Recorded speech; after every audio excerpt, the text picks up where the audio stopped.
There is a lot of conversation about कि, और काफ़ी सालों से ये कॉन्वर्सेशन एटलीस्ट सोशल सर्कल्स में होती है कि मेंस्ट्रुएशन जो है, अब इसीलिए एक शब्द है कि लड़कियों को पीरियड्स नहीं आते, मेंस्ट्रुएटर्स को पीरियड आते हैं। तो इन दोनों का क्या मतलब क्या है exactly? Who are the people who actually menstruate, who are included in this?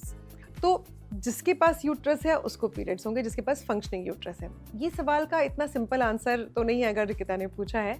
मतलब ये है कि कोई भी जो जेंडर हम की अगर हम बात करते हैं ना, तो जब हम ट्रांसजेंडर के लिए स्पेसिफिकली टर्म यूज़ कर रहे हैं कि जब कोई एक शरीर से मतलब कोई भी एक इंसान है वो शरीर से लड़के की तरह बड़ा होता है, लेकिन क्योंकि उसको ऐसा लगता है कि मेरा जेंडर जो है मैं फीमेल हूँ, तो वो फ्यूचर में चूज़ करता है कि नहीं मुझे तो फीमेल बनना है, तो वो अपनी बॉडी में चेंजेस करा लेता है। लेकिन कितने भी चेंजेस के बाद उसकी बॉडी में यूट्रस तो नहीं आता, तो वो भले ही फीमेल की तरह लाइफ जिएगा लेकिन उसको पीरियड्स नहीं आएंगे।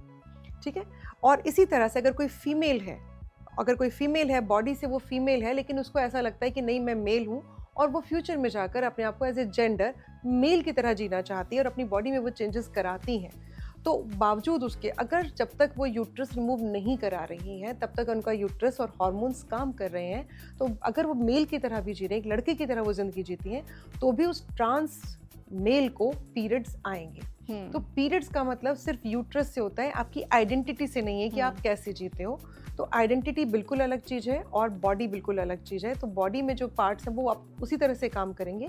बहुत सारे ट्रांस मेल बहुत ज़्यादा हार्मोन्स लेते हैं कि पीरियड्स ना आए, क्योंकि उनको वो अच्छा नहीं लगता, उनको लगता है हम तो लड़का है हमें पीरियड क्यों आ रहे हैं, है ना। बहुत सारे लोग बाद में डिसीजन लेते हैं कि नहीं हमारी ओवरी और यूट्रस निकाल दीजिए, जिस पे डॉक्टर्स लोग काफ़ी उनको कन्विंस करने की भी कोशिश करते हैं, बट ये चीज़ें होती हैं।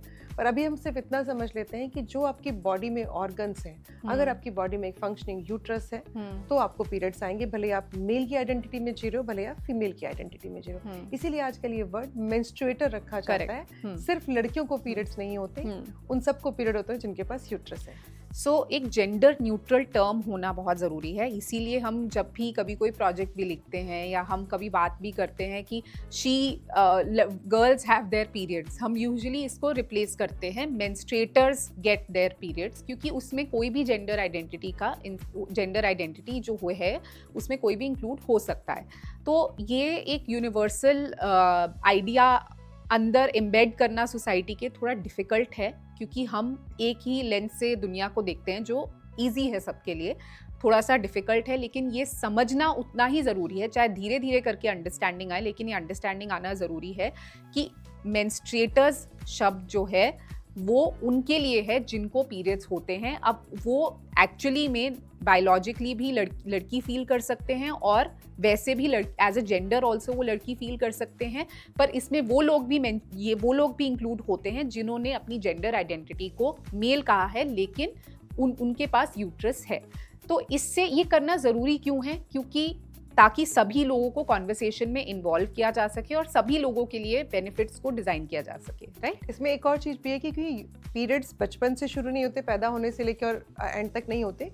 जो मेंस्ट्रुएटर होते हैं वो भी पीरियड यानी मेनार्क से लेके मेनोपॉज का टाइम है ना, उन्हीं को इस केयर की ज़रूरत है जो मेंस्ट्रुएट कर रहे हैं। मतलब कि उनकी पहला पीरियड आने से और आखिरी पीरियड मेनार्क टू मेनोपॉज की जो जर्नी है वहाँ पे वो मेंस्ट्रुएटर है, उसके बिफोर और उसके आफ्टर भी वो मेंस्ट्रुएटर में नहीं आते हैं, क्योंकि उसके बाद उनको वो केयर नहीं चाहिए होती, उनको डिफरेंट चीज़ें चाहिए होती हैं, क्योंकि फिर वो उनकी बॉडी के हार्मोन्स बदल जाते हैं और उनकी बॉडी की जो फिजियोलॉजी है वो चेंज हो जाती है। करेक्ट। तो मेंस्ट्रुएटर वो है जो एक्टिवली मेंस्ट्रुएट कर रहे हैं। Got it. Very important distinction.